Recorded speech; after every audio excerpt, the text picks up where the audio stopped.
Hey, Johnny here. So I just wanted to kind of give you a chunky kind of preview for tomorrow's episode of My Favorite Game featuring Tom Francis on Deus Ex. If you hear any background noise in the background, we're arranging stuff in my house. Anyways, um, so tomorrow, as this is going out, tomorrow we're gonna have Tom Francis on to talk about Deus Ex.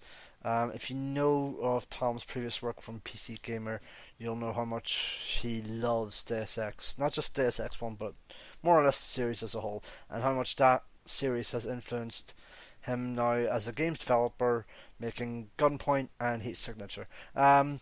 So it's with that in mind that when I typically interview developers on the show, I typically ask them about their upcoming wares or past wares, and obviously in this instance, I asked Tom about his upcoming game, Heat Signature. Unfortunately, I have kind of self-imposed strict rules about keeping episodes of my favorite game under or within the ballpark of 90 minutes, give or take. If it runs over by a few minutes, I'm okay with that. But if it goes way over that, then no. And in this instance, it went way over, so I had to take that out. But I did want to kind of put the whole Heat Signature segment out on its own. So it's with that in mind that I give you the kind of full interview, so to speak, on Heat Signature. So please enjoy. It's about 17 odd minutes in length, and well, Tom more or less carries this whole interview because he does like to talk. But I mean that in a good way. It's detailed and lengthy. So that's good. Tom speaks about systems, and it's fascinating here, especially as well, not just with Heat Signature, but with Deus Ex. But for that, you can listen to tomorrow's episode of My Favorite Game. Anyways, here it is in its entirety. It's Tom Francis on Heat Signature. Take a listen. So let's jump on the Heat Signature then. Basically, give an elevator pitch on what Heat Signature is and the kind of influences it has. Obviously, Deus Ex withstanding. It's a top-down space stealth game where you are flying around in a tiny defenseless pod, and you don't have any weapons, and you're in a galaxy of much bigger ships that are randomly generated, built out of these square modules. And you are given missions to steal something or kill someone or achieve some particular objective, and the way you do it is to fly your ship over to their ship and dock with their airlock without them knowing, and then you sneak inside their ship. And so the whole game is about going inside other people's spaceships, avoiding the crew, trying to steal what you're there to steal, or kill who you're there to kill, or hijack the whole ship. And so inside the ships, it's kind of the controls and perspective-wise, it's a bit like Hotline Miami. You're kind of using WASD to move your guy around and mouse to aim, and you can shoot people, or you can hit them with a wrench, or you can throw your wrench at them, or you can plant remote detonated explosives. And if you get to a turret on a ship, you can man it and fire missiles from it and attack other ships. If you get to the cockpit, you can fly the whole ship. But as in Gunpoint, you die in one hit if people shoot you. Everyone else dies in one hit if you shoot them. And then out in space, it's a game where you are trying to avoid the vision cones of other ships or their heat sensors. And the name Heat Signature is about the fact that in space, things are very easy to detect by the heat they give off. And so if you want to get close to a high security ship, it will have a heat sensor, and you need to keep your heat low by avoiding using your thruster too much and kind of coasting. And yeah, it's set in a sort of pocket of space that's full of these gas clouds. It's very colourful, and those gas clouds are kind of rich in minerals that are very valuable, and so people have set up space stations there to kind of mine from these. And those space stations are the only kind of home base you get, and they're owned by various factions. They're kind of linked together by trade routes. And when you play the game, you'll be picking a character from a randomly generated selection each time you play, and the options will be characters who work for different factions. Some of them might be freelancers, and then you pick that person to play as. You do some missions as them, and if you die, then you die. and if you carry on, if you succeed, then you carry on playing. And once you do die, then you just go back to the character select screen and you get a new one. But everything you achieved in that past life is still achieved. Like, the game doesn't rewind or anything. It's always, everything you do is always persistent. And the world keeps moving on, even if you've died and become a new person. What kind of influence, like, Heat Signature has taken from the kind of gameplay systems that we've been talking about tonight? Because we've it is very stealth driven, but it can kind of flip on its head, basically, like with Deus Ex, or even as of a more recent game, Metal Gear Solid 5, and that if you're caught, then it can really, go to shit, basically.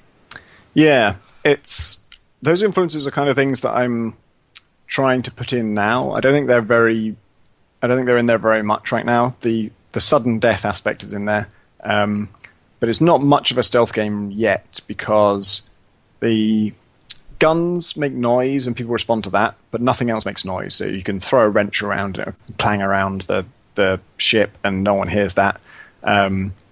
You can't hide bodies, and guards don't respond to seeing bodies, and those are things that I'm going to add, hopefully quite soon. But so right now it doesn't really have the core components of a stealth game, except that it's just extremely harsh, so you want to avoid direct conflict. The random generation is obviously one of the things that makes me think I can make that good, is having played Spelunky a lot and seeing how that works. It does have a pretty it has like an okay set of tools right now. It's going to have a bigger set of tools as I add them, but you can already plant these remote depth packs and set them off, and when they go off, they destroy a whole room of the ship, so they'll literally annihilate that room. And that means that you could plant a series of them to split a ship in half, so it splits into two completely different ships.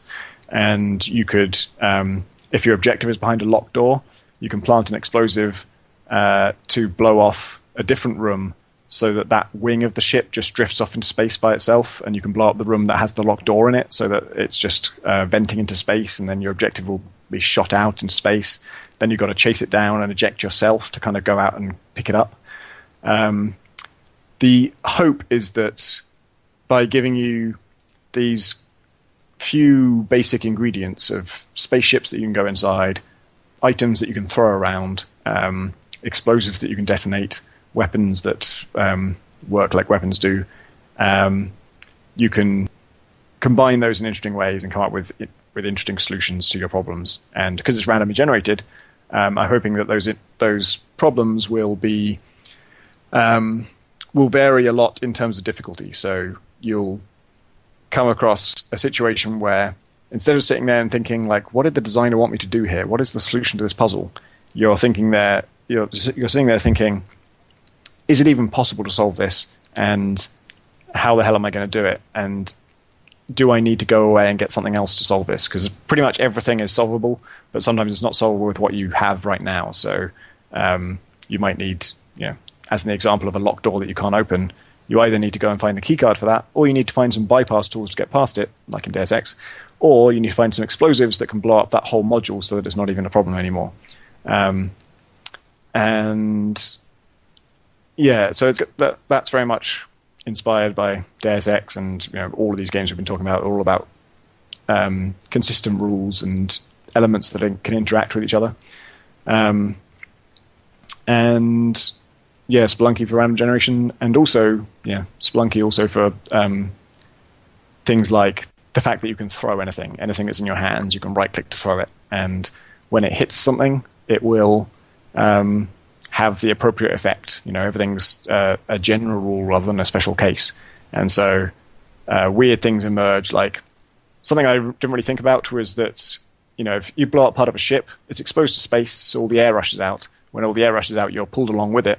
And after I added the ability to throw items around and those items to knock people unconscious, I discovered that almost every time this happens, if you've already knocked out a bunch of people, there are a bunch of bodies lying around and a bunch of wrenches lying around. And if you're sucked towards a breach like that, and then the door seals, because after a couple of seconds the door seals and locks the air in, you're all now flying towards a closed door, and you hit it and you're fine. but then all the wrenches hit you.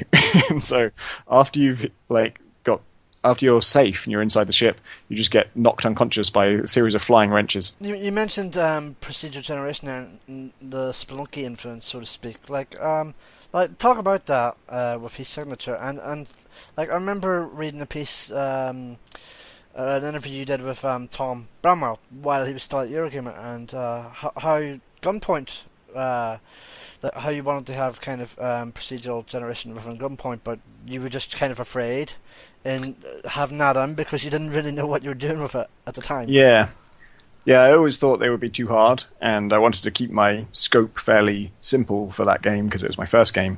But I think it might have been the wrong call because my assumption was that procedural generation was hard and hand-making levels was easy.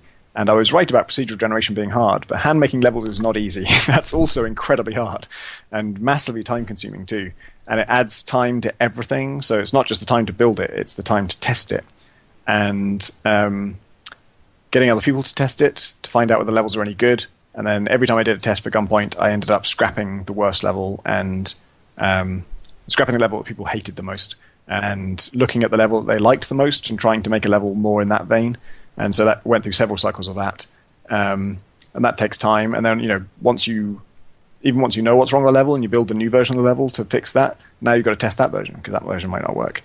And testing it yourself is totally joyless because you've played it 1,000 times now and you know the solution to the puzzle. You can't ever unknow that. And so the only pleasure I got from testing Gunpoint was from unexpected things happening or playing with my own rules. And with procedural generation, the great thing about heat signature is that although it's still missing loads of big systems that I really want to get in there, every question you ask me about it, I'm probably going to say, well, I plan to do this because there's always more I want to do with how it works. But it just gets better all the time. Like every time I play it, I enjoy it more than the last time I played it. And that was not at all true with Gunpoint. I was getting sicker and sicker of it every time I played it. And by the time I finished it, like after it was released, I contracted out the Mac and Linux versions, so another company did those. But I wanted to make sure they were, in a good state before I would allow them to be released or anything. So I had to test them at regular intervals. And at that point, I played the game so fucking much that it was the most grueling thing. Like I would kind of enjoy it once I started playing, but the idea of every month or something, I get another email saying, here was the new version, and I needed to approve it. And so I had to play through my own game again. And I would always just be thinking, oh, God. Whereas with T-Signature, it's getting better and better to play. Every new system I add makes it more fun. And there's no sense of getting tired of it, really. There's certainly no sense of getting bored of the situations because the situations are always a little bit different. And it's certainly not at the Spelunky level yet, where Spelunky's level generation is so good that it feels like it sort of generates dynamic puzzles. And we're not really at that stage with Heat Signature. It's more like the things that are enjoyable. You can throw wrenches at people and they knock them out and they bounce off them and they can bounce off and knock you out and they can bounce off and knock someone else out. You can shoot someone and they can drop their wrench and their wrench will hit the person behind them and knock them out. There's lots of kind of tactile fun things like that that are already working. There's already some quite fun situations that you get into, or sort of, maybe fun's not the word, but it's kind of like interesting situations where you're up against a locked door and you have a key card, but the key card can't open a level 6 door, but it can open a level 4 door. And you don't have 2 bypass tools, because a bypass tool can reduce the thing by 1 level, but you do have 1 bypass tool. And with 1 bypass tool, you can open this level 1 door, and then through there you can get a key card for here, and then that other key card will get you to 2 bypass tools, and then you can get through there. So there's those chains of logic come up every now and then, and right now they're not happening that often. But when they do happen, it's really cool to realize, oh, this thing that looks impossible, there's actually a way to do it. If I open these doors in the right order and I figure out how to do this, then I can get what I want. So I'm hoping that stuff will advance more and become more like Spelunky, where it kind of feels like it's generating dynamic puzzles. I guess it already is. It's just that those dynamic puzzles are not as interesting as I want them to be ultimately. From what I've seen of Heat Signature, it looks very, minimalist. Like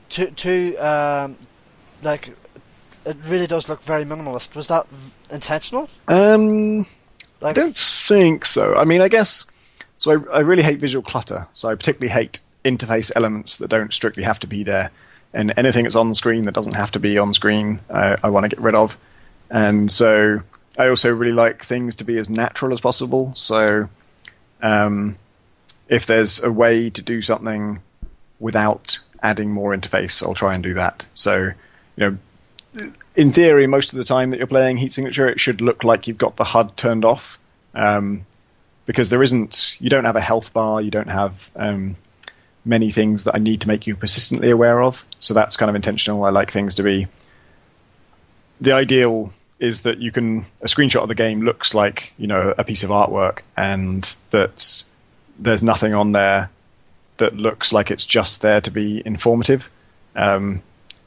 But I'm also completely zealous about making sure you do have all the information you need. So, if I have to, I'll put an interface element there to make it clear. But if there's a way I can do it more naturally, then I will. So, you don't hover your cursor over a ship and have a pop-up dialog box telling you that it's got 5 turrets and 3 thrusters, or like speed of 6 and attack of 8. Instead, you look at the ship and you see that it's got 4 thrusters and 1 turret, and it's got that much agility and that much attack power.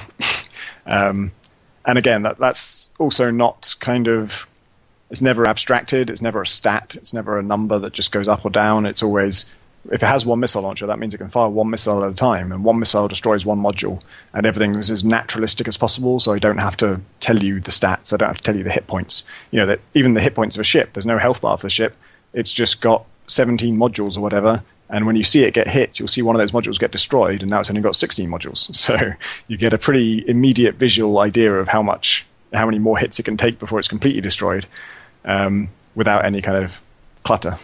Heat Signature, when do you have it planned to come out, basically? I have no idea. I never do, really. I didn't with Gunpoint either. And the first I knew of Gunpoint's release date was like a week before it came out. Was, or I guess it probably took 2 weeks I knew. But really, until the game is done, I don't know when it will be done. And then when it is done, that's when I'll start planning when it's going to be released. So, yeah, I never know. So it's just basically when it's done, essentially. Yep. The old Blizzard credo, so to speak. Yeah. I used to get frustrated with that as a journalist, and I always thought, come on, you're the developer, you must know something about when it's going to be out. And then when I started Gunpoint, I started telling people, I think it's going to be out like June of 2012, or I know it's going to be December 2012, no, it's going to be June of 2013, no, it's going to be December 2013. And I realized, the problem is not just that you're wrong all the time, it's also that it stresses you out like crazy. You start to feel like a failure every time you miss those dates. And I was in a situation with Gunpoint where I was just having to regularly announce Gunpoint is delayed, Gunpoint is delayed, Gunpoint is delayed. And nothing bad has happened. I wasn't failing to work on it. I wasn't wasting my time. I wasn't ill. Nothing bad was happening. I was just working on the game. The game turned out to be a bigger job than I thought. And it was still going really well. And I still thought it was a good game. But I was having this constant bad news factory. I just thought, this is ridiculous. I just have to... So I had to unannounce the release date for Gunpoint and sort of take it back and say, now there's no information. I can't tell you anything.